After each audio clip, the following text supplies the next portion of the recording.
Pagi. Uh, Pertamanya saya mengucapkan terima kasih kepada pengerusi majlis Al-Fadhil Ustaz Kamarul. Saya banyak berhubung dengan Ustaz lah nak tanya pasal hari ni. Yang berhormat Sahibul Fadilah Datuk Haji Nik Abdul Kadir Nik Muhammad selaku Timbalan Mufti Kerajaan Negeri. Hilang. Okey. Al-Fadhil Pegawai Fatwa, Pegawai Falak dan seluruh warga kerja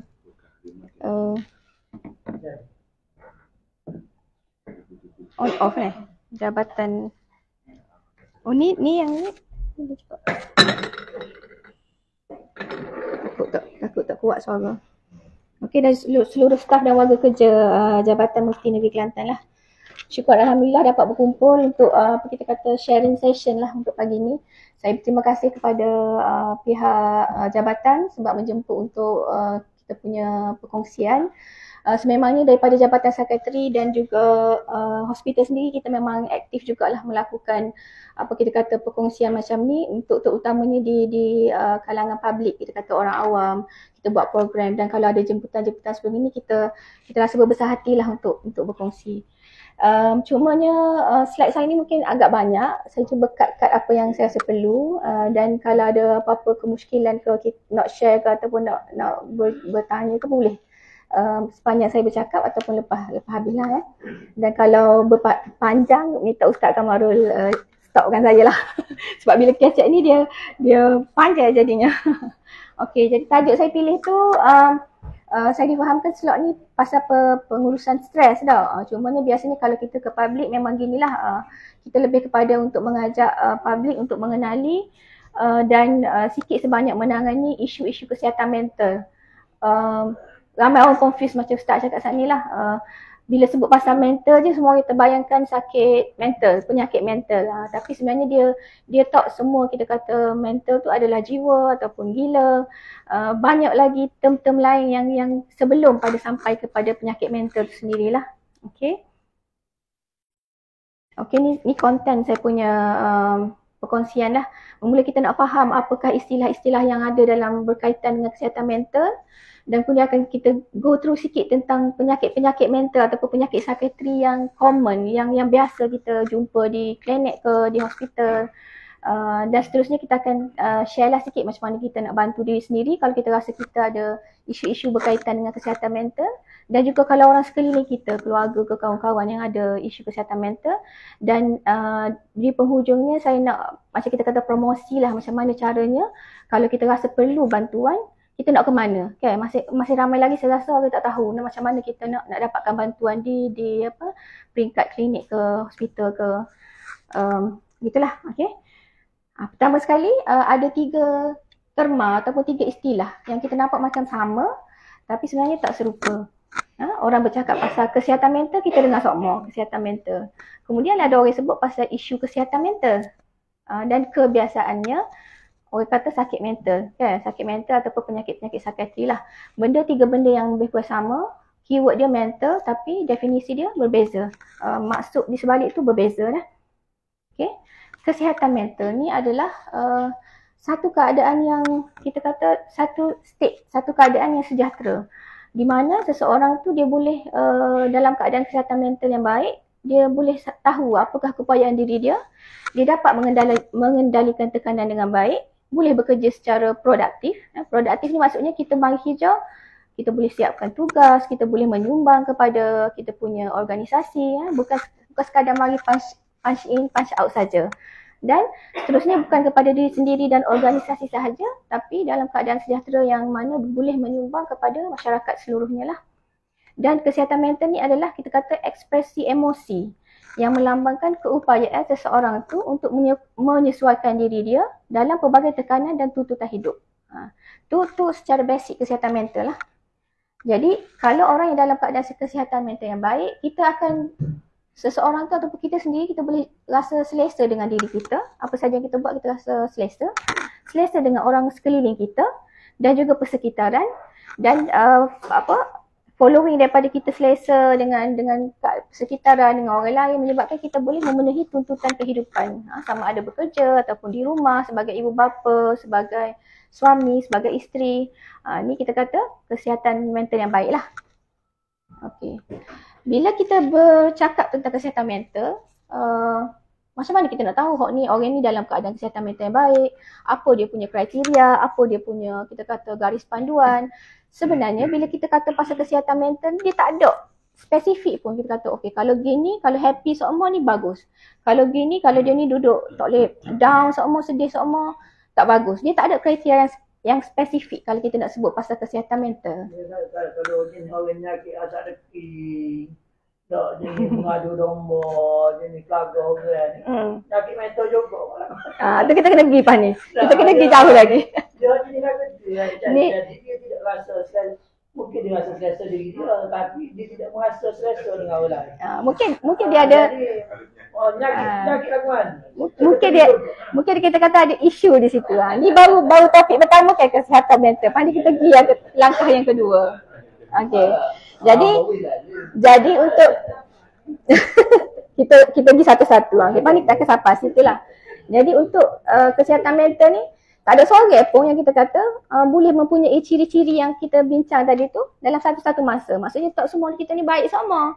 Ada time kita rasa tak puas hati dengan benda ni, ada time kita tak puas hati dengan mungkin dengan individu ni kan. Jadi kesihatan mental ni dia tidak kata spesifik lah kriteria gini-gini bagus, kriteria gini-gini tak bagus. Ni secara umum untuk peringkat pertama dia.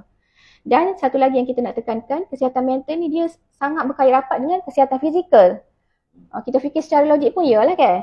Kalau kita dari segi fizikal kita tak sihat, of course kita akan jadi rasa stres, kita rasa down. Kalau contoh kita kena penyakit yang teruk-teruk macam kanser ke, terlantar di hospital, kita akan jadi stres, kita akan jadi mungkin murung, mungkin ada rasa putus asa. Bila kita dalam keadaan tak berupaya tu mudah nak marah. So tu dah melibatkan isu kesihatan mental kita lah.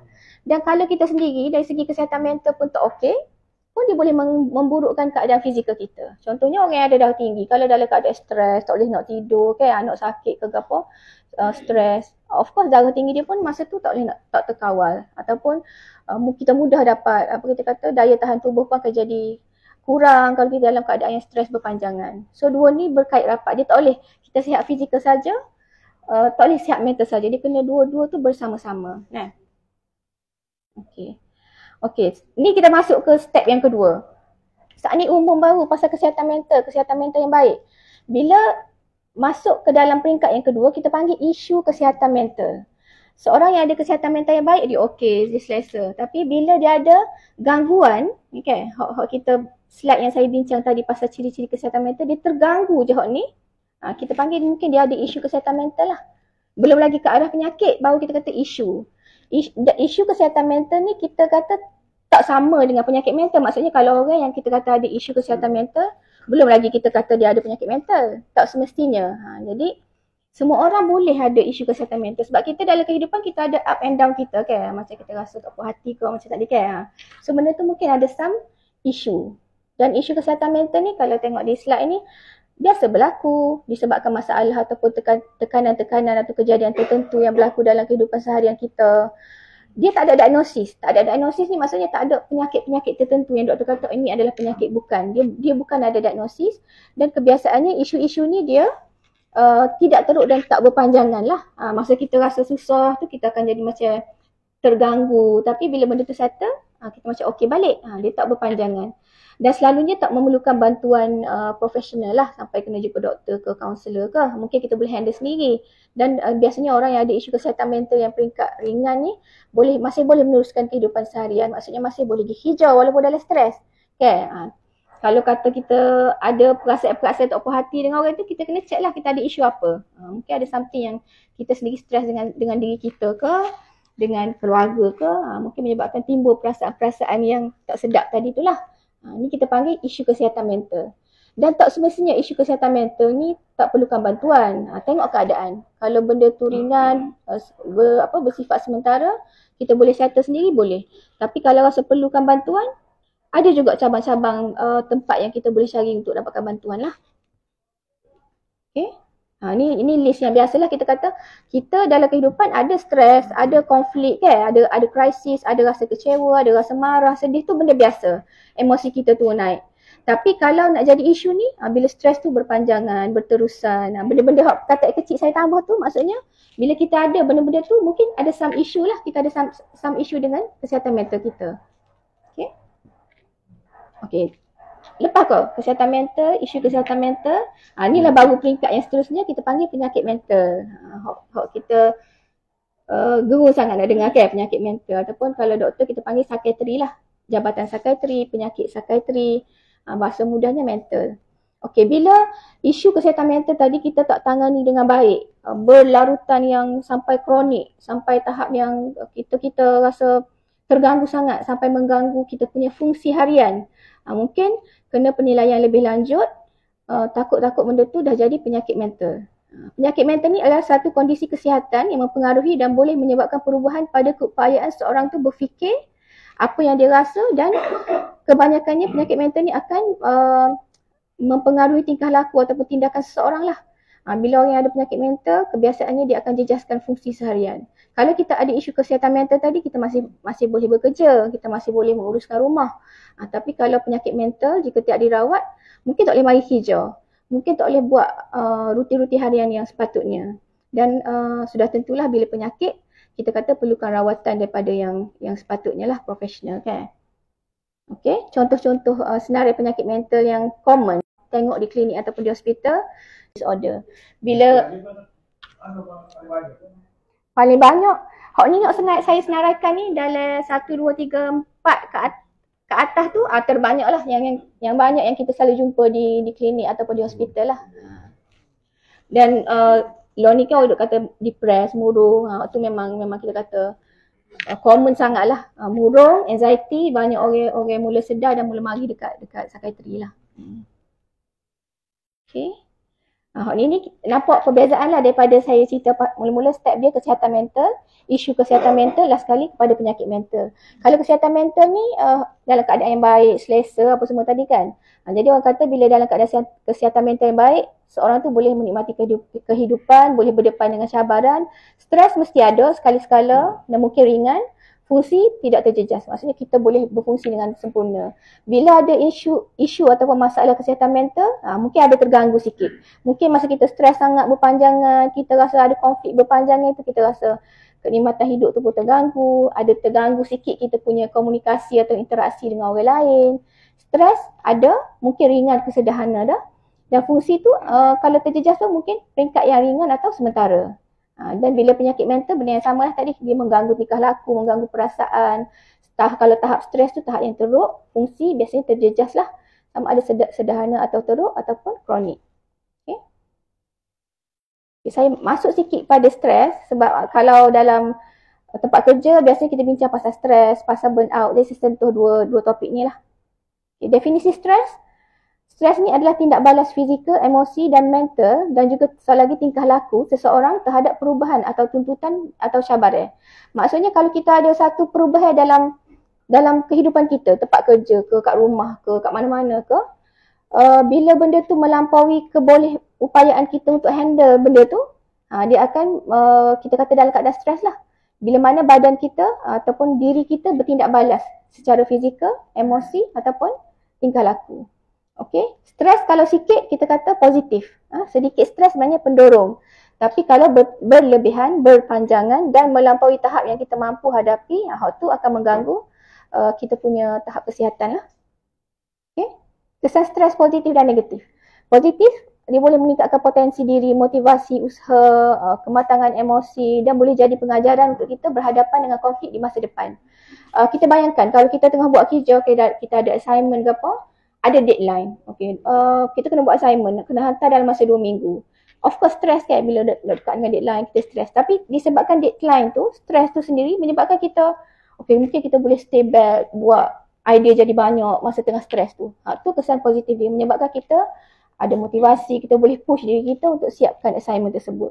Tapi bila dah jadi negatif, bila kita tak mampu nak hadapi, kita boleh jadi ada perubahan emosi yang negatif, gejala-gejala fizikal, gejala tingkah laku. Kau tak boleh nak selesaikan masalah. Daripada kalau positif tu kita jadi lebih bagus lagi, tapi kalau negatif ni kita jadi tak boleh nak fikir. Mudah dijangkiti penyakit, boleh jadi konflik dengan orang lah bila kita stres kan.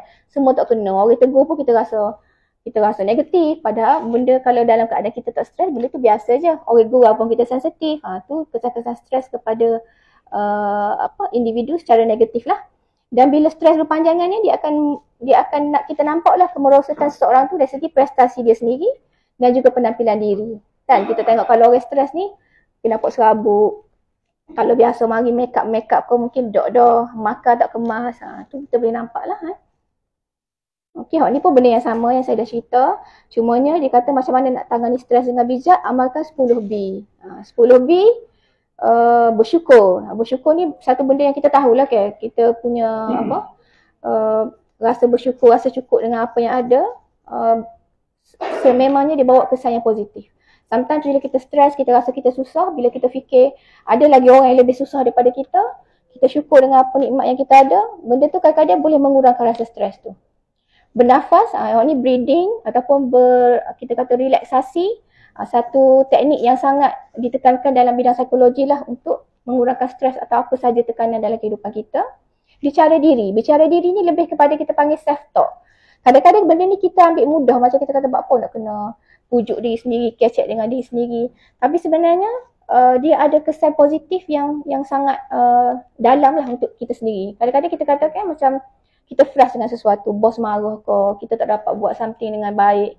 Kita pujuk diri sendiri, pujuk diri kita sendiri. Kita kata aku dah buat yang terbaik dan aku tak menyesal lah dengan apa keputusan yang aku dapat hari ni. Bila kita kecek, kita pujuk diri sendiri, kadang dia memberikan efek yang kita tak sedar sebenarnya. Kadar stres tu berkurangan. Beribadat of course kan, kita stres, kita buat bangun solat tahajud kau, minta dengan Allah, benda-benda tu memang kita tahulah. Kalau kita dari segi kita kata spiritual, memang dia punya weightage tu sangat berat lah. Kalau kita stres, kita kembali kepada pencipta, kembali pada Allah, minta dengan Allah, benda tu memang sangat membantu. Berkongsi perasaan, satu terapi yang sangat bagus juga.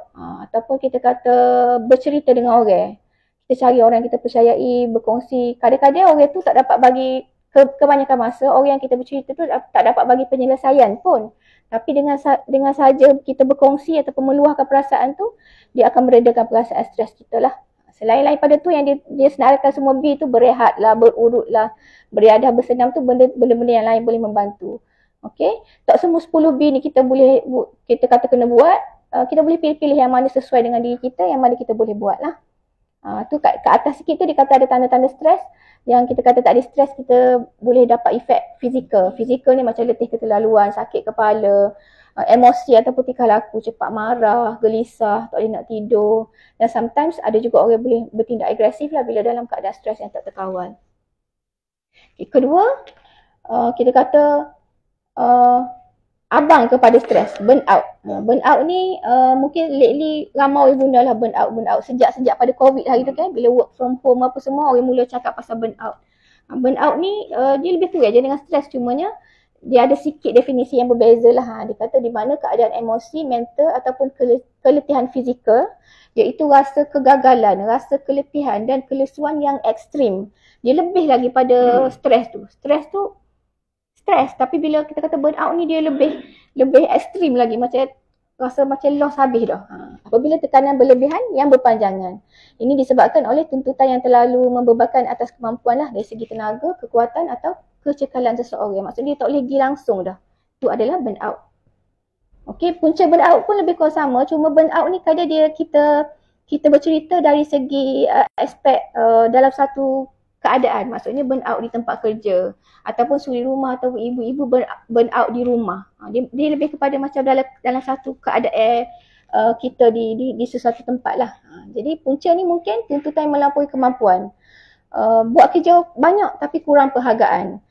Personality seseorang tu sendiri kan. Orang yang perfectionist kita kata, dia terlalu nak kesempurnaan. Jadi dia pressure pada diri sendiri. Kadang-kadang tingkat atasan ke bos tak ada pun nak setara tu. Tapi dia sendiri, dia ada dia punya benchmark dia sendiri, nak setara-setara ni menyebabkan stres yang melampau. Bila ekstrim sangat jadi burnout. Okay? Tidak cekap mengendalikan stres, gaya hidup tidak sihat dan juga kurang sokongan sosial lah. Kita kata kalau kita ni di tempat kerja, kita buat kerja sore-sore semua, ada masalah ke apa, kita pendam sore, tak bergaul, tak bercerita. Sometimes benda-benda gitu pun kita rasa sampai satu masa tak boleh nak pergi dah. dengan beban kerja yang melampau tu menyebabkan kita burn out. Tapi sebenarnya kalau kita berkongsi, kita saling menyokong antara rakan sekerja, okay? Maksudnya kita tahu sayang kita ni kerja banyak, apa yang boleh aku tolong ataupun apa yang boleh aku dengar. Itu pun dah cukup dah sebenarnya. Tapi kalau kita sendiri-sendiri, tak bersosial dan kita pun tak menyokong sesama sendiri, kadang-kadang benda tu pun boleh bawa kepada burn out jugalah.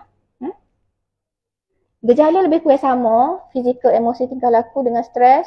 Cuma kalau burn out ni dia lebih kepada macam kita kata end of the world, macam kegagalan. Dia rasa dia gagal sangat, tak ada, sampai hilang motivasi, hilang keyakinan diri tu. Kalau stres tu dia mungkin tak sampai tahap tu. Dia mungkin rapat dinding kita kata, okay? Dan kalau daripada tingkah laku kita boleh nampak lah orang yang mungkin selama ni kita nampak serabut, stres, tiba-tiba tak mari kerja, MIA kan, tak masuk meeting apa semua. Dia terus macam bila rapat dinding tu terus tak boleh nak agak apa dah, tak boleh nak fikir apa dah, terus lost. So itu adalah burn out. Ni pun benda yang sama, sampai satu tahap kita rasa tak ada kepuasan dalam kerja, dan kadang-kadang rasa macam kerja ni kita nak ataupun kita minat dulu, sampai satu masa bila burn out ni rasa macam salah pilih kerja lah, rasa tak tepat lah aku mari sini, kerja sini. So benda-benda gitu mungkin tanda-tanda burn out lah. Okay, ni pun poster masa COVID-19 hari tu bila orang banyak bercerita pasal burn out. Cara menangani atau menghadapi burn out ni lebih kurang sama dengan stres juga tadi. Kalau kita rasa burn out tu ambil masa untuk kita slow down ataupun kita berehat. Berkongsi tu memang kalau setiap slide yang kita kata nak menghadapi stres, menghadapi apa-apa isu kesihatan mental ni mesti ada berkongsi, meluah perasaan, beri kata positif pada diri, bercakap pada diri tadi, teknik relaksasi dan pernafasan. Benda-benda ni benda yang berulang-ulang lah. Lainnya bercuti tu ialah cari hobi atau aktiviti lain. Kadang-kadang bila kita rasa burn out, kita dah lost hope dalam satu bidang kerja kita tu, sometimes bila kita cari hobi baru ataupun aktiviti baru, dia akan beri makna baru pada kita punya rutin harian. Contohnya orang yang kalau ni macam-macam kan, ada yang hobi running, melibatkan diri dari maraton ke apa. Sometimes bila kita dah tak ada kepuasan, tak ada benda yang kita rasa satisfying di tempat kerja, bila dia buat something yang dapat di luar tu, benda tu pun sebenarnya membantu balik. Bagi semangat balik untuk kerja. Contohnya kalau orang yang maraton ni kan, dia ada aim dia nak habiskan berapa? 10 km, 21 km, 40 km. Jadi benda tu sebenarnya gaya hidup yang sihat dan dia akan membantu balik dari segi emosi di tempat kerja kita lah. Dan cara-cara lain tu benda lebih sama lah. Nombor 6 tu saya suka nak sentuh sikit lah. Lalu ni kita memang tahu kan, kita banyak benda dengan gadget. Apa-apa WhatsApp, apa-apa kita nak check dalam social media. Sebenarnya gadget ni kita memang kena betul-betul seimbangkan lah. Mungkin nak kata pada orang lain, saya sendiri pun kita banyak dengan gadget kan. Sometimes nak beli online pun kita buka ni kan, social media tu of course. Dan tempat kerja kita sendiri berapa grup WhatsApp, berapa grup Telegram. So tak boleh lari. Cumanya memang betul kalau kita masa dengan gadget ni kita boleh disiplin kat, dia akan banyak membantu dari segi emosi dan juga kita punya productivity lah. Sebab kadang-kadang kita nak buka bos WhatsApp, tapi pas buka tu dia akan pergi ke page lain, jadi kita tengok setengah jam dah. Sedangkan dalam masa setengah jam tu macam-macam kita boleh buat kan. So benda ni masing-masing sendirilah macam mana cara untuk disiplinkan diri untuk kita kata nak limit time dengan gadget ni. Kita ada 300 dulu, share dah dulu. Betul. Kadang-kadang ada orang dia boleh jadi dia induce anxiety dengan phone ni, tak boleh ada notification. Okay, macam asyik nak check je. Debat, takut ada benda gapo-gapo ke okay. Lepas tu so lagi tu lah, kita sendiri bila di tempat kerja ni, sama ada kita staff ataupun kita bos, kena elakkanlah berurusan hal-hal kerja melalui gadget ni di luar waktu kerja. Sebab saya kerja hospital, of course lah on call memang kena lagi kan. Kadang-kadang benda-benda yang administratif di hospital pun bos contact juga waktu lepas office hour, waktu kita cuti. Kalau benda tak boleh nak elak tu, tak boleh nak elak lah. Tapi kalau sebolehnya kita elak, kita selaku atasan ataupun kita selaku staff, elakkan lah. Kalau bercuti, tak payah fikir hal kerja. Itu cara-cara untuk mengatasi ataupun mengelakkan burnout lah. Okay, tadi saya banyak sebut pasal teknik pernafasan, relaksasi. Hal ni saya nak share di YouTube. Kalau kita search, sebenarnya kat YouTube ni macam-macam video ada. Cuma hal ni kalau saya dengan patient ataupun dengan klien, saya banyak share hal ni lah. Hal ni tim psikiatri daripada Hospital Taiping dia buat. Yang mana cara-cara yang saya biasa guna pun cara yang ni. Maksudnya kalau kita stres tadi kan kita kata nak suruh breathing, teknik pernafasan, teknik relaksasi. Macam mana cara dia? Dia ada cara dia, tak boleh buat suka-suka hati, nafas-nafas ikut kita agak-agak je. Dia ada teknik dia. Jadi teknik ni kena belajar. Jadi kalau kita kadang-kadang malam ni soma kita belajar masuk teknik boleh lah untuk ambil kesenggangan masa. Betul.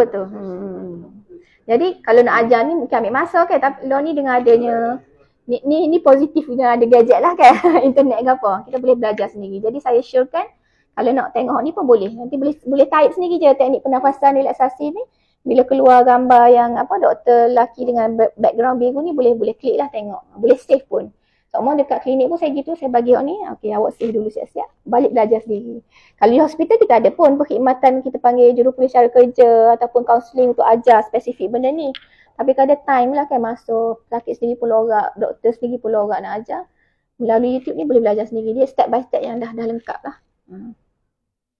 Okey, habis bahagian tu, nak pergi ke bahagian yang lebih serius, iaitu penyakit-penyakit psikiatri. Okey.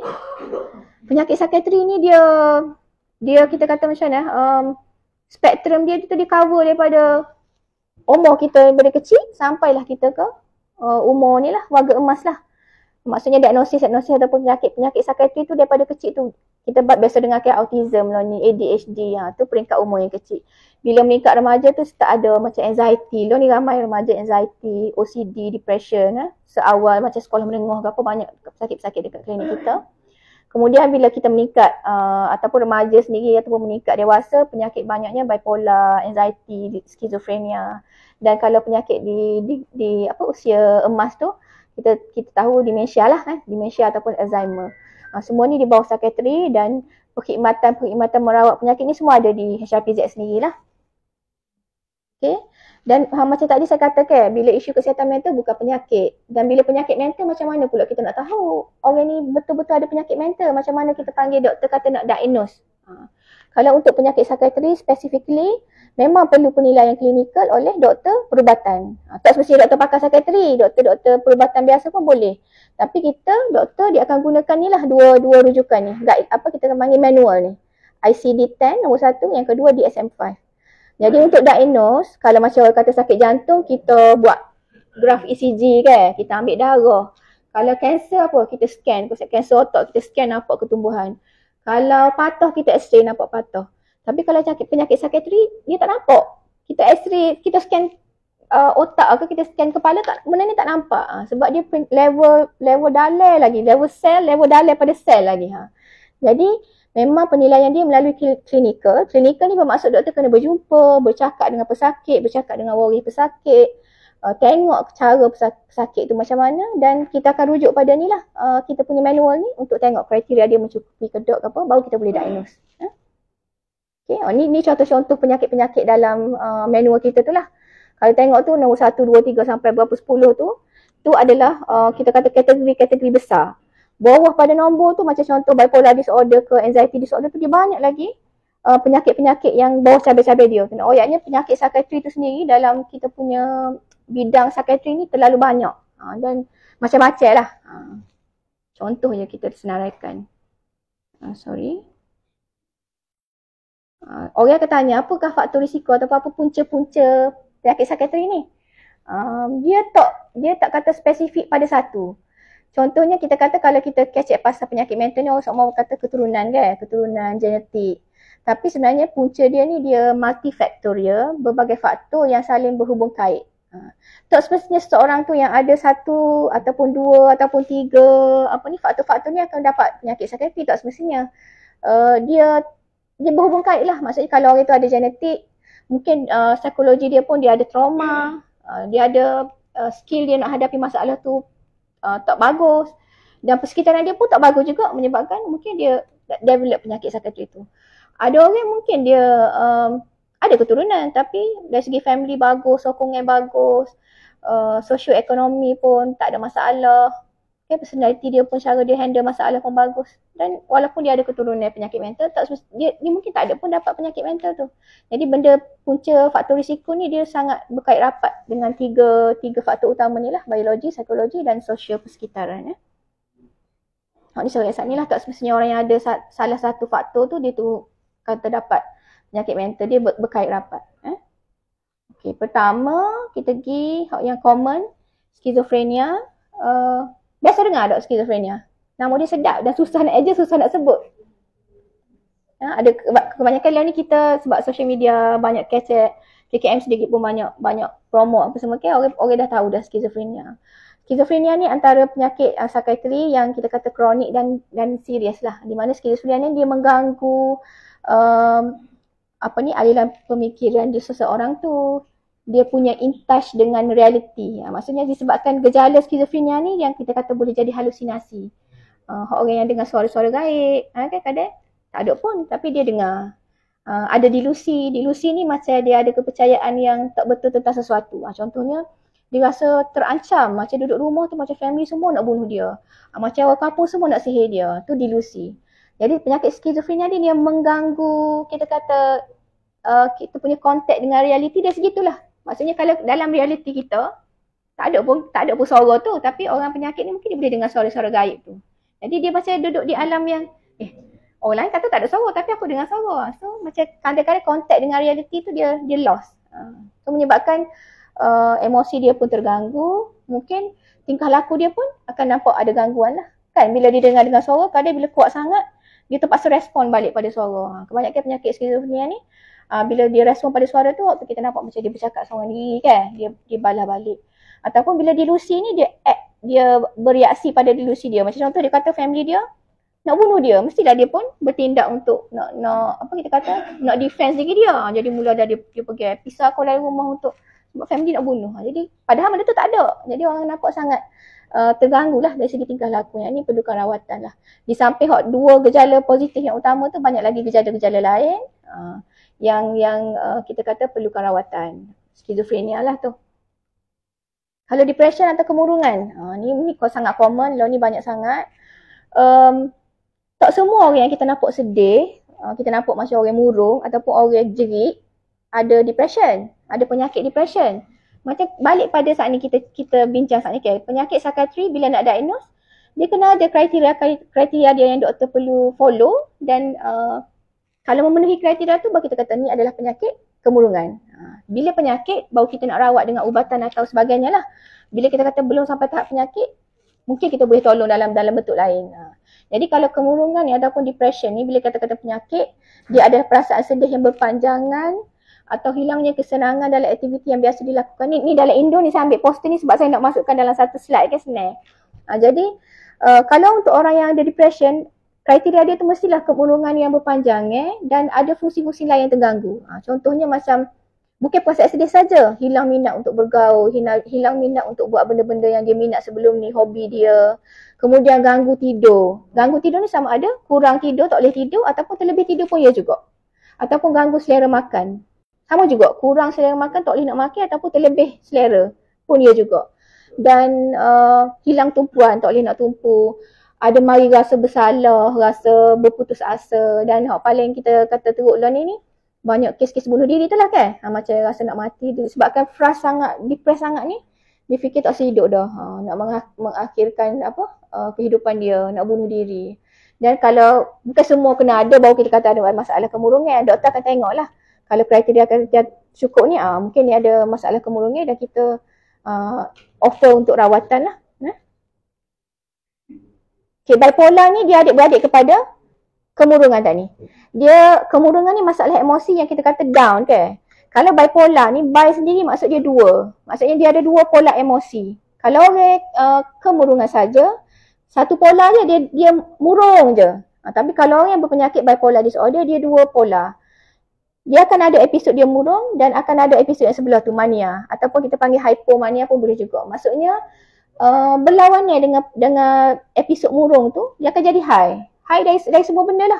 Emosi dia terlampau tinggi, keyakinan diri pun berlebihan tinggi, tenaga pun tinggi, idea fikiran akan jadi laju. Bila idea laju, kecek pun akan jadi laju dan menyebabkan tindakan-tindakan yang berbahaya lah. Hak ni kita nampak kan dia tu jadi agresif sebabnya dia rasa masa tu dia confident. Semua orang tak betul, dia seorang betul. Hak ni yang banyak sampai kat kita masuk work disebab boleh bawa work disebabkan agresif tu. Sebab dia rasa semua dia hebat belaka. bawa kereta pun laju. Sometimes masa ni lah, masa dia tengah manic ni lah, dia akan start involve dalam saham lah, macam-macam guna duit untuk benda-benda yang berisiko lah. Jadi mania ni dia banyak risiko, dan kebiasaannya disebabkan mania ni lah akan masuk ke ward secretary lah. Tak boleh dikawal. Kalau murung pun ya juga. Kalau murung ni lebih kepada tak boleh nak kawal, dia nak bunuh diri kan, apa masuk ward juga. Tapi kalau mania ni banyak lah. Kita kata kadar masuk ward tu disebabkan episod mania ni. Ni bipolar pun ada rawatan dia lah. Okay, anxiety pun common sangat lah ni. Semua orang pun bercakap pasal anxiety, lagi-lagi remaja. Dan sebenarnya anxiety disorder ni dia adalah payung yang besar. Bawah dia tu cabai-cabai banyak lagi penyakit-penyakit anxiety yang berbeza-beza sebenarnya. Macam tengok contoh tu, ada satu tu generalized anxiety disorder. Kalau duk kasih anxiety saja tu, kalau doktor akan tanya anxiety yang jenis mana? Generalized anxiety ke, fobia ke, panic disorder ke, dia lain-lain. Kalau kita kata generalized tadi ni, dia lebih kepada seseorang tu, dia baseline dia tu duduk ada pusing semua. Ada apa kita lagu tu? Macam contohnya, sakit saya, bangun pagi, pusing dah. Pagi ni nak masuk gapo. Petang kat hari, gapo dia. Malam kat hari nak makan gapo. Pusing dia tu tak berpatutan kan? Kita ada mikir, okey hari ni kita nak masuk gapo Tapi orang yang anxiety, generalized anxiety ni dia melampaui, menyebabkan dia tak boleh duduk. Rasa selesa, dia rasa gelisah semua sebab dia mikir benda-benda yang biasa. Bimbang yang melampau lah, bimbang yang melampau. Kalau bimbang-bimbang biasa tu ada benda tu kita normal. Tapi kalau melampau benda-benda yang rutin pun kita bimbang, tak sepatutnya lah. Mungkin kita kena check lah. Ada anxiety ke? Ada generalized anxiety ke? Tapi ada. Biasanya kalau perempuan tak gitulah. Ataupun dia risau macam ni. Bunyi telefon je dia pusing dah. Ni mesti berita buruk ni. Takut dah orang nak oyak berita buruk ke apa pula. Orang mari di rumah dia pusing dah. Kereta lalu dia pusing dah. Macam orang nak mari royak benda yang tak molek. Padahal benda tu tak ada pun. Macam kita yang normal kita tak fikir gitu kan. Tapi orang generalized anxiety ni baseline dia sepanjang hari tu pusing semua, gelisah semua, menyebabkan kita jadi kena tengok lah kalau ada unsur-unsur yang ke arah tu mungkin betul kan. Dia gini, kalau ada punca kita jadi pusing gelisah tu tak apalah. Dan kalau punca tu kita boleh handle, dan okey tu mungkin ada isu kesihatan mental saja. Tapi kalau benda tu berpanjang yang kita tak boleh handle. Dan sometimes ada juga punca tu, tapi akibat dia tu melampau daripada sepatutnya. Macam contohnya punca dia risau pasal sesuatu, anak tak sihat. Tapi kerisauan dia tu melampau-lampau sampai dia sendiri pun jadi tak duduk dia mikir anak tak sihat demam je, tapi anaknya akan masuk ward, akan mati ke apa. Benda yang melampau tu dengan punca tu dia kita kata penyakit lah, disorder lah. Tak mikir gitu. Oh, dia ada. Okey. Anxiety ni dia macam kita kata payah jugalah, subjektif lah. Ada orang dia lebih sikit kan, ada orang dia kurang, ada orang dengan keadaan gini dia pusing, ada orang tak. So tu pun bergantung pada personality seseorang. Tapi kalau melampau dan mengganggu fungsi, waktu biasanya perlu rawatan dan bantuan lah. Contoh kedua, panic disorder. Kalau panic ni pula, dia serangan-serangan panic yang berkala. Kalau generalize tadi dia semua pusing kan. Kalau panik ni panik lah macam kenaling, sakit dada, berasa nak rebah, ketar, sejuk kaki tangan. Tapi dia mari berkala. Ada punca, tak ada punca, panik disorder ni boleh. Ada juga, hak tu pun agak common. Semuanya sakit dada lah, sakit dada, ketak dada, tak boleh nak nafas, tak boleh nak nyawa, sesekak dekat tekuk. Tengoklah kalau ada punca tak makan nasi. Tapi kalau berulang-ulang dan kebanyakan masa tak ada punca, kena check. Orang panic disorder ni semuanya mari ke kecemasan sebab dia kata dia kena serangan jantung. Tu tipikal. Jadi akan banyaknya macam setahun dua tu doktor check jantung. Ada masalah awak ni. Lama-lama dia akan rujuk ke psikiatri lah. Ada kemungkinan tak pesakit ni ada panic disorder. Dan kebanyakan gitulah. Okay. Dia boleh dirawat, boleh dikawal dan ada orang boleh sembuh. Dia bergantung pada situasi seseorang tu jugalah. Cumanya untuk semua penyakit psikiatri, kalau mari dekat kita kena kita panggil rule out. Maksudnya kita kena kata dia tak ada penyakit fizikal. Macam contohnya kalau mari dengan panik ni. Betul kita check dah jantung semua, thyroid kita check dah. Kalau normal semua baru kita kata ni betul lah psikiatri. Tapi kalau selagi kita boleh cari punca yang fizikal, maksudnya Kalau tiba-tiba mari dengan suara, okay, kita kena tengok juga benda tu lama dah ke ataupun tiba-tiba je. Kalau macam mari okey doktor, tiba-tiba hari ni kecil suara yang ngamuk ke apa, mungkin kena scan kepala, takut ada pendarahan ke. Kadang benda-benda gitu kena rule out dululah. Kita check darah. Kita buat juga benda-benda gitu. Tapi bergantung atas doktor lah. Kadang-kadang doktor tengok, oh ni benda ni kita rasa lebih kepada psikiatri. Darah semua kita perhati dah. Untuk darah tu ambil bukan nak diagnose. Macam saya kata ni kan nak x-ray tak nampak. Tapi kita nak tolak kemungkinan penyakit lain dahulu. Okay? Especially kalau anxiety ni lah. Anxiety ni banyak berkaitan dengan jantung, berkaitan dengan hormon-hormon. Jadi kita kena check dulu biasanya. Okay, OCD ataupun Obsessive Compulsive Disorder. Kita kata penyakit was-was. Hak ni pun agak common dan mencabarlah bila seorang tu ada OCD ni.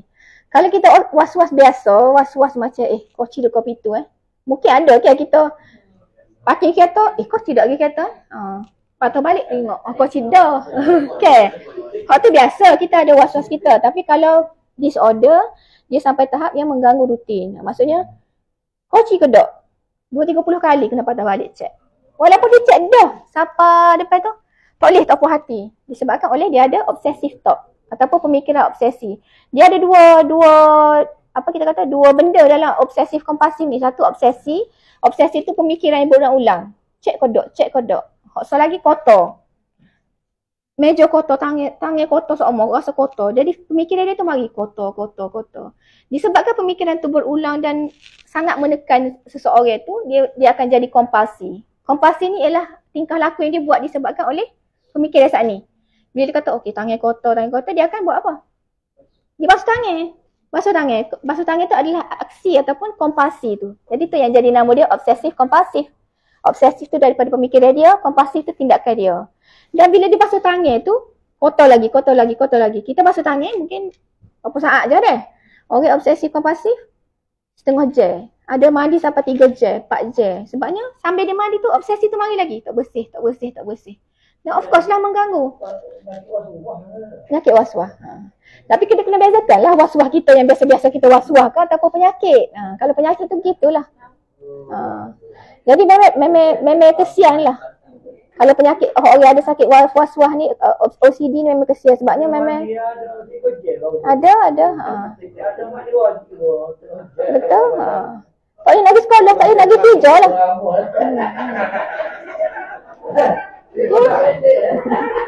Ada hak jenis penyakit OCD ni, dia kena ikut rutin. Maksudnya dia kena ikut ritual dia.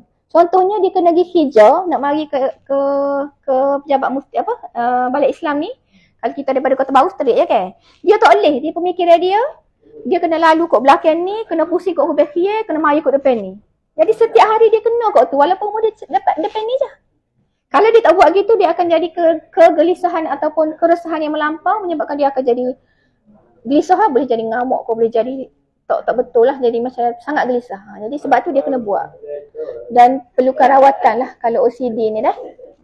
Dan rawatan dia pun memang cabar lah sebab nak ubah benda tu susah. Okay. Sikitlah saya sentuh rawatan yang ada dalam psikiatri ni. Biasalah kalau doktor ada ubatan. Nombor 2 tu sama orang takut lah, terapi elektrokonvulsif ataupun orang kampung panggil rawatan karen otak tu kan. Dia sebenarnya rawatan elektrokonvulsif ni ataupun kita panggil ECT, satu rawatan yang biasa kita buat. Kalau dekat Kota Baru tu setiap hari memang ada nurse slot setiap hari untuk buat rawatan ni yang mana pesakit perlu. Dan benda ni selamat kita buat, kita ada doktor bius juga, kita akan doktor bahagia kita, doktor bius untuk jaga dan kita pantau semualah. Dan orang kata current ataupun aliran elektrik tu sangatlah sikit yang sekadar untuk kita kata nak charge balik sel-sel otak yang bahasa mudah dia lah. Macam orang yang sakit ni mungkin setengah-setengah sel dalam otak tu dia layu. Jadi dengan ubatan ni kadang lambat ataupun tak berkesan, yang perlukan kita cas sikit biar dia segar. Dan biasanya melalui rawatan ECT ni dia cepat lah, tindak balas dia cepat. Kalau macam pesakit-pesakit yang bagi ubat, banyak jenis ubat dah tak jalan, kita akan showkan ECT ni. Ataupun agresif sangat, duduk dalam ward dah, kita bagi ubat dah terlalu agresif. Untuk cepat dia reda tu kita bagi ECT. Satu lagi indikasi dia, orang yang mari kuat sangat dia punya perasaan bunuh diri pun cepat dengan ACT ni. Jadi dia ada kriteria-kriteria dia yang kita check dululah pasien macam pesakit ni sesuai ke dok, stabil ke dok untuk buat rawatan ni. Tak semua kita kata masuk uap-uap belah ke dok. Kita pilih-pilih. Takut-takut lah dengar dia. Kalau masuk ward psikiatri, dapat rawatan psikiatri kena buat ni dok, tak semua. Tapi rawatan ni sangat selamat. Kita buat tu bertahun-tahun tu memang setiap hari neoren kita buat tu. Dan ada kesan lah. Stigma dan antara bendanya nama. Kara, doktor gila. Betul. Kalau boleh sekretari, kalau boleh dia murni ke sikit betul. Tu comedoh tu sekretari tu. Betul. Stigma tu lah kita nak kurangkan kan. Betul. Doktor berkena juga tempias doktor gila. Okey. Selain pada rawatan ubatan, kita ada juga rawatan psikoterapi ataupun psikoterapi dan kaunseling dia beza dah. Psikoterapi ni dia lebih kepada kita kata teknik psikologi yang lebih dalam lagi. Kalau kaunseling ni biasalah nak handle stres, nak handle masalah, keuangan pun ada kaunseling kan. Tapi kalau psikoterapi oleh doktor psikiatri ataupun pegawai klinikal psikologi kita panggil. Kalau kaunseling oleh kaunselor kan. Kaunselor ni ada di sekolah, ada di pejabat-pejabat. Tapi kalau psikoterapi ni dia terapi yang spesifik oleh inilah pegawai psikologi lah, dan dia sangat membantu. Kadang-kadang memang dengan ubat saja kita akan combine dengan psikoterapi ni. Dia sesi yang berkala, dia ada cara-cara dia lah.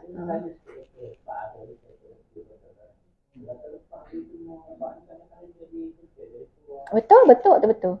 Sebabnya semua ubat dia ada side effect. Antara ubat-ubatan psikiatri ni, antara side effect dia yang common tu gitulah, dia mengganggu fungsi otot jadi keras. Tu betul. Tapi dia adalah dia punya cara tindak dia tu lah. Maksudnya ubat ni kan bahan kimia, macam mana cara dia bertindak tu dia akan adjust dari segi hormon-hormon dalam darah kita. Sometimes hormon yang kita nak tackle benda lain, dia pun dikacau juga benda lain. Menyebabkan ada side effect tu lah. Dan tak semua pesakit dapat side effect yang sama. Kadang dua orang ni ambil dapat ubat yang sama, seorang dapat, seorang tak dapat, ataupun dua-dua dapat, ataupun dua-dua tak dapat side effect tu. Doktor kena pantau lah. Kalau ada side effect tu, kita akan, dia ada ubat penawar dia, dan biasanya kita akan tukar pada ubat jenis lain lah. Ubat psikiatri bukan sejenis je. Untuk skizofrenia saja ada berpuluh-puluh. Untuk depression saja ada berpuluh-puluh jenis ubat. Kita akan tengoklah kesesuaian. Kadang-kadang tu memanglah mari kali pertama kita akan bagi ubat yang common kita bagilah. Maksudnya kalau demam kita bagi Panadol dulu. Sama juga psikiatri pun gitu juga, kita akan bagi ubat yang kalau simptom lagu ni hot ni dulu. Tapi kalau tak sesuai, kita tukarlah ubat lain. Dan kadang-kadang benda tu ambil masa jugalah. Kena mari beberapa kali sesi, tengok sesuai ke dok, ada side effect ke dok. Setiap ubat dia mesti ada side effect dia. Sama juga kalau ubat darah tinggi pun. Ada ubat darah tinggi yang jenis kacau jadi tempat kecing. Ada ubat darah tinggi jadi batuk. Sama juga ubat-ubat psikiatri pun sama. Jadi doktor kena pantau. Ada rawatan dia. Ada. Hak penting mari dulu doktor check dulu kalau betul ni kita jadi tak 10 tahun ada lagi. Macam saya katalah antara penyakit yang challenging untuk kita rawat tu was-was salah satunya lah.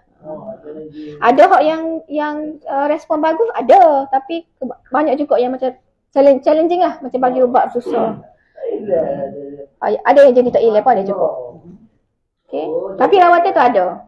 Di samping tu kita ada rawatan sokongan, iaitu pemulihan cara kerja dan rehabilitasi. Dekat kita ada pesakit-pesakit mari buat aktiviti untuk train balik kan. Mana penyakit yang kronik macam skizofrenia hak kronik dah tak boleh berfungsi dalam masyarakat dah, dia mari balik untuk kita train balik untuk dia boleh bersosial, boleh masuk, boleh jaga diri di rumah. Kita ada juga sokongan lah maksudnya. Apa maksud sebenarnya rehabilitasi? Apa yang kita panggil? Pemulihan lah sebenarnya. Pemulihan. Ada hak jenis lama dah sakit yang macam dalam dunia dia tak gaul dengan orang. Kadang dia tak reti dah nak balik pada masyarakat. Jadi pemulihan ni fungsi dia untuk tu lah. Kita ajar balik cara dia self care, kadang-kadang nak jaga diri, nak masuk basic-basic. Kita buat di hospital ke di klinik ada. Okay. Hak ni kita tekankan sebabnya memang banyak kita kata pesakit-pesakit hak mari 10 tahun dah sakit, duk kecek sore di rumah kan. 5 tahun dah sakit, pergi berubah, jumpa ustaz, jumpa Tok Womo. Kadang-kadang benda ni penyakit psikiatri. Sebenarnya bila mari kita dah bagi rawatan ubatan, mungkin gangguan-gangguan itu boleh hilang. Tapi kesedaran lah tak ada. Law ni mungkin dah kurang lah. Kalau dulu-dulu lagi banyak. Memang duduk lama dah 4 tahun dah kena kurung dalam rumah ke. Buat agresif tapi tak bawa. Jadi kita sangat promote untuk kalau ada gejala-gejala tu bawa cepat ke hospital ataupun klinik lah untuk dapatkan rawatan. Sebabnya makin lama penyakit psikiatri ni atau penyakit mental ni dibiarkan tanpa rawatan, dia bagi kesan toksik pada otak. Maksudnya dia akan ganggulah fungsi pemikiran kita, personality kita pun akan berubah dan banyak risiko lah bila gitu kan. Of course lah kalau tak rawat tu yang agresif tu membahayakan diri sendiri dan juga family kan. Dan ni antara hak kita ni berlaku semua kat Kelantan, benda-benda yang kita tak boleh berlaku lah kalau tak dirawat. Ni biasanya kalau siapa bunuh-bunuh ni biasanya disebabkan halusinasi lah yang tak terkawal kan.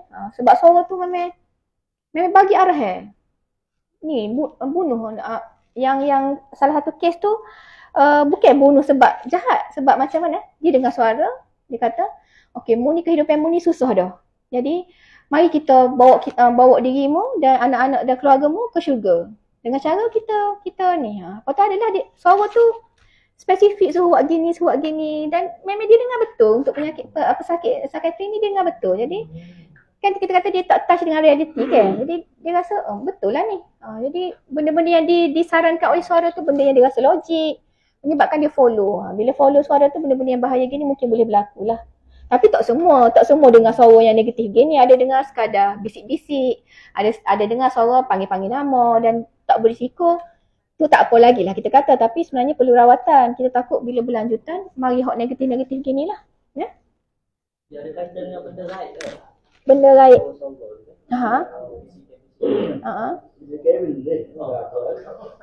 Kalau untuk doktor explain dari segi sains kan. Sains tu dia lebih pada chemical lah. Maksudnya kimia-kimia, hormon-hormon dalam otak tu tak balance, menyebabkan dia ganggu. Kalau saya senang royak ke pesakit saya gini. Macam dalam otak kita ni kita ada hormon-hormon tertentu yang setiap hari dihasilkan oleh otak kita untuk kawal serta-serta benda. Contohnya satunya hormon nama dopamin. Contohnya kan nama dopamin.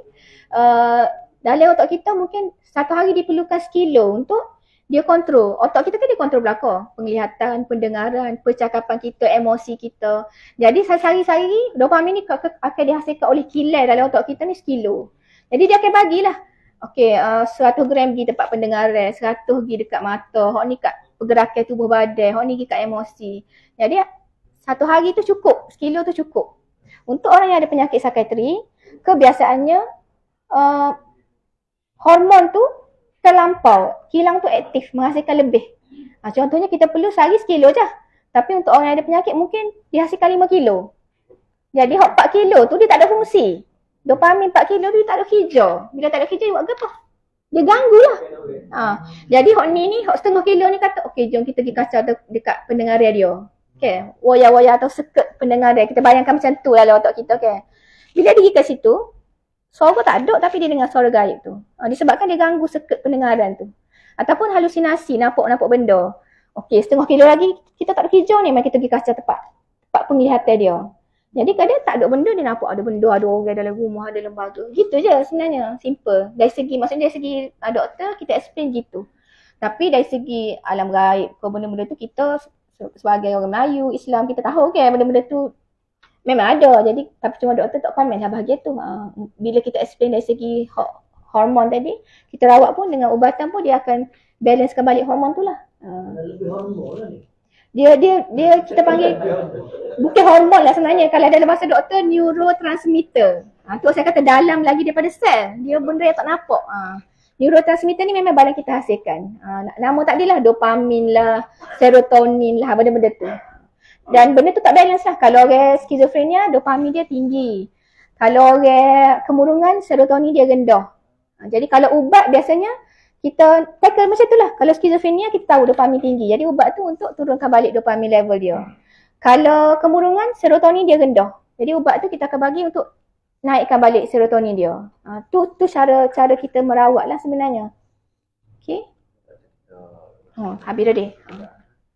Sebelah dah. Okay. Kita Habis dah pok saya rasanya. Benda-benda lain tu benda sama je. Berbaki masa ada ni insyaAllah kita bagi ruang pada doktor lebih pada 5 minit. Mungkin ada nak tolong lah. Dan suka saya ingatkan juga untuk semua warga kerja Jabatan Mufti. Setelah 15 ni kita akan berakhir sini. Jadi seberapa segera minta tolong setiap lelaki tolong bawa kursi untuk kita nak ke program lain depan ni. Program berikut ni kita akan mula sebelah 30. Jadi doktor ada Pengkulungan. Ni saya nak highlightkan mitos-mitos dalam psikiatri lah.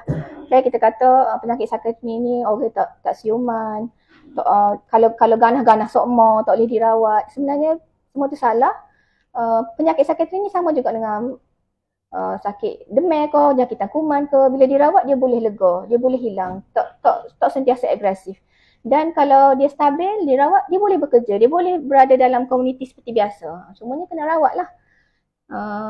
Dan ni saya kata tadi tu lah, kat mana kita nak dapatkan bantuan, banyak cabar. Kalau KKM sendiri, kita ada klinik kesihatan. Klinik kesihatan ni boleh pergi je bila-bila masa, kata kita ada masalah gini-gini, doktor di sana akan saring. Kalau dia rasa perlukan pakar psikiatri, dia akan rujuk ke hospital yang ada jabatan psikiatri lah. Kalau NGO pun dia ada bahagian-bahagian dia. NGO ni dia untuk kita macam terlalu stres, kita nak cari tempat yang untuk mengadu ke apa, ada juga. Swasta pun ada juga. Dan hak ni saya highlightkan Mentari. Mentari ni kita kata cabang ataupun kita punya di bawah jabatan psikiatri, cawangnya kita di luar hospital. Kalau di Kelantan ni kita ada Mentari di klinik Ketereh, kita ada Mentari di hospital Kuala Krai, hospital Tanah Merah, USM pun ada Mentari. Dia macam pusat sehenti lah dekat Mentari ni. Macam kita nak pergi untuk buat saringan pun boleh. Dia rawat pun rawat juga. Dia buat aktiviti dengan pesakit pun ada juga. Dan dia lebih open lah berbanding dengan hospital. Mentari ni adalah. Kalau di Selayang, Mentari dia di mall, di shopping complex. Dia tak semestinya di hospital, tak semestinya di klinik lah. Okey, hak ni pun sama. Dan jangan lupa kita ada USM. USM pun dia ada jabatan psikiatri dia. Ada ward dia sendiri. Okey. Ni list of Mentari. Kalau hak lama ni dia ada Ketereh ni yang pertama lah. Tapi ni kita ada banyak lagi lah. Ni senarai slide terakhir saya lah ni. Senarai hospital yang ada jabatan psikiatri. Maksudnya hospital utama kita ada 3, Syafiq Z, Tanah Merah dengan Kuala Krai. Jadi memang kita ada pakar-pakar yang bilangan pakar yang agak ramai, pegawai-pegawai perubatan yang ramai yang merawat penyakit psikiatri. Boleh pergi ke klinik tu tapi melalui rujukan lah biasanya, dan juga USM. Mentari tu hak yang saya kata tadi. Dan sebenarnya psikiatri Syafiq Z kita pergi melawat ke klinik-klinik kesihatan daerah. Maksudnya sebulan sekali kita pergi untuk tengok pesakit di daerah. Ada juga. Jadi macam contoh kalau orang di Pasir Mah, tak perlulah mari ke Syafiq Z kan. Dia boleh pergi ke klinik bandar Pasir Mah. Macam saya sendiri di sana sebulan 2 kali. Di Pasir Putih Tengku Ani kita pergi. Walaupun dia tak ada jabatan, kita pergi ke sana untuk memudahkan pesakit lah. Dan klinik kesihatan mana-mana, klinik swasta semua boleh lah. Tu nombor kaunter lah saya rasa. Kalau hospital lain tu harap-harap nombor tu nombor yang update lah. Maksudnya anything boleh je call kaunter tanya. Cumanya konsep di klinik pakar ni dia kena ada surat rujukan lah. Dia boleh pakar dia berpakar lain? Tak boleh. Biasanya klinik pakar di hospital ni dia kena ada rujukan. Maksudnya kita ke klinik kesihatan dulu. Ataupun klinik swasta mana-mana. Klinik GP, general practitioner yang swasta ni kan. Klinik primer ke mana ke. Kalau nak macam nak prosedur, dia majikan yang buat benda tu. Majikan yang initiate. Majikan yang initiate untuk medical board, dia akan ada proses lah. Dia biasanya tu saya tak pasti sebab biasanya pihak kita terima surat yang kata nak buat board dah ni, buat meeting dah, buat kat kita. Tapi urusan yang sebelum tu majikan. Dia ada banyak lah kena. Kalau nak buat tu kena tengok dulu kita bagi LMPT tu tinggi ke rendah ke. Okay. Proses dia tu kena ikut step dia lah. Dia akan biasanya untuk pesakit yang dah ada rawatan lah kalau ni. Okey, tu je kot saya rasa. Kita buka lah kalau ada soalan. Nak dikemuka kepada doktor insyaAllah. Doktor masih ada lagi boleh jawab.